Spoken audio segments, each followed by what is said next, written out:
WIZ Showbiz Balita. Ay nako, ewan ko ba, yung update to dun sa teacher na walang helmet ha. Sige, magbibigay mo tayo ng update tungkol ho dun sa teacher na walang helmet. Yung ni Gabriel Go. Pero dito muna tayo sa Showbiz Balita. Goma! Si Richard Gomez, Congressman Richard Gomez, hindi tutol sa pakikipagrelasyon ng anak na si Juliana kay Chi Rivero. Bakit nga ba tututol at bakit din hindi?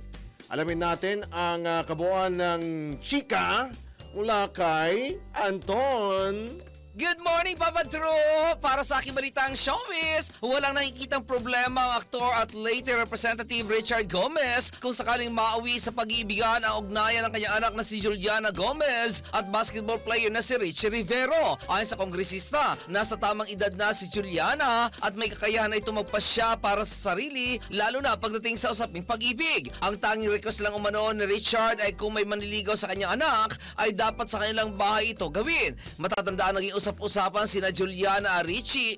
Matatandaan naging usap-usapan sina Juliana at Richie matapos silang mamataang magkasama sa ilang pagkakataon. Gayunpaman, wala pang formal na kumpirmasyon ang dalawa kung ano ang tunay na estado ng kanilang relasyon. At iyan ang aking balitang showbiz para sa Boses ng Pilipino, nagbabalita ng todong lakas. Ako si Anton sa bagong tunog ng DWIZ 882. DWIZ Network News.